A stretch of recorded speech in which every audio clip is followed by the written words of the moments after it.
এয়া হৈছে Bogoribari model hospital. এই মডেল হস্পিটেলত পানীৰে ভৰি পৰিছে। এই হস্পিটেলত না কোনো পেচেণ্ট অহা যোৱা কৰিব পাৰিছে, কোনো ধৰণৰ সুবিধা নাই। এই হস্পিটেলত এইবাৰে নহয় প্ৰত্যেকবাৰে এনেকৈ পানীৰ হোৱাৰ পৰিলক্ষিত হয়। মোৰ লগত মোৰ সতীৰ্থ সাংবাদিক আছে, এখেতে এই দৃশ্য দেখাব।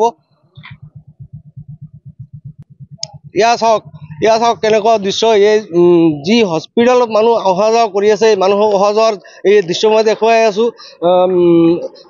দেখক ইয়াতে এখন আটানী আৰক্ষী চকীও আছে। এই হস্পিটেলতে আটানী আৰক্ষী চকী আছে। এই আৰক্ষী চকীৰ যাতায়াতৰ কোনো ব্যৱস্থা নাই। এই বগৰীবাৰী মডেল হস্পিটেলত প্ৰত্যেকবাৰে এনেকুৱা পানী হৈ থাকে। বগৰীবাৰী মডেল হস্পিটেলত ইয়াৰ কোনো মানে বিহিত ব্যৱস্থা কৰ্তৃপক্ষই নকৰে।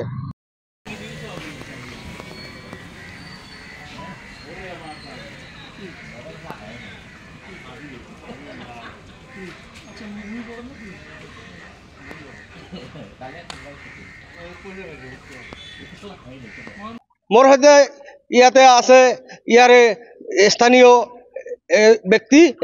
ব্যক্তিৰ পৰা মই অলপ কথা জানিবলৈ যত্ন কৰিম।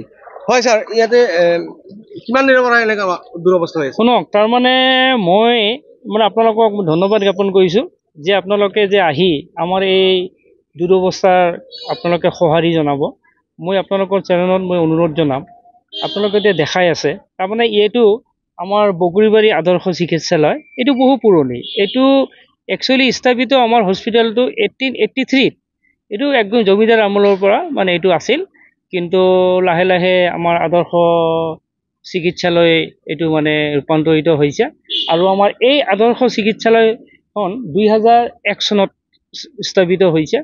আপোনালোকে চাওক এই যিটো পানীৰ অৱস্থা, আজি এই বৃহত্তৰ অঞ্চলৰ এইখনে আমাৰ এখন হস্পিটেল, মডেল হস্পিটেল। ইয়াত আমাৰ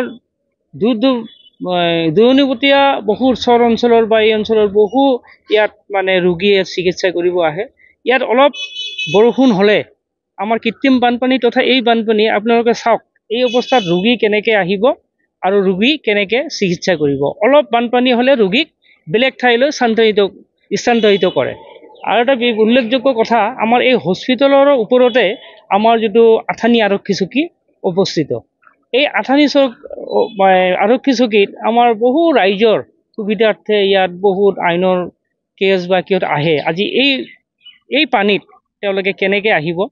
যেই হওক, মই আপোনালোকৰ চেনেলৰ জৰিয়তে মই অসম চৰকাৰক মই অনুৰোধ জনাম, অনতিপলমে আমাৰ যিটো এই ব্যৱস্থা ড্ৰেইন হওক বা যিকোনো পানী ওলোৱাৰ নিচিনা ব্যৱস্থা কৰি আমাৰ এই হস্পিটেল হওক বা আমাৰ আউটপোষ্টৰ যিটো আমাৰ ৰাইজৰ যিটো সমস্যা, সেই ৰাইজৰ সমস্যাটো এইটো আমাৰ দূৰ কৰিব লাগে। মই সেই আপোনালোকক আকৌ পুনৰবাৰ অনুৰোধ কৰিছোঁ যে আপোনালোকৰ চেনেলে এই যে আমাৰ কৃত্ৰিম বানপানী বা বানপানী যে দেখাই আছে, এইটো ৰাইজক মই ইয়াৰ কোনো সুব্যৱস্থা কৰিবলৈ মই আহ্বান বা লগতে অনুৰোধ জনাইছোঁ। ধন্যবাদ। এনিভাৰত 24ৰ প্ৰথম প্ৰয়াস জুবিন গাৰ্গৰ গীতৰ প্ৰতিযোগিতা। জুবিনৰ গানে কি আনে।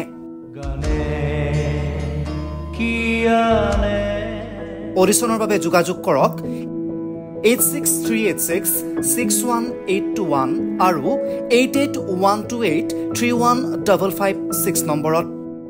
এনিভাৰত 24 উদ্যোগত এটা নতুন সংগীতৰ প্ৰতিযোগিতা আয়োজন কৰা হৈছে, য'ত মোৰ গানৰ প্ৰতিযোগিতা হ'ব। আপোনালোকে তাত প্ৰতিযোগী হিচাপে আহিবলৈ পাৰিব আৰু মোৰ ফালৰ পৰা আন্তৰিক শুভকামনা জনাইছোঁ। আৰু অনুষ্ঠানটোৰ নাম হৈছে গানে কি আনে। সকলোকে মৰম জনাইছোঁ, সকলোৱে আহক, ইয়াত অংশগ্ৰহণ কৰক। Thank you very much.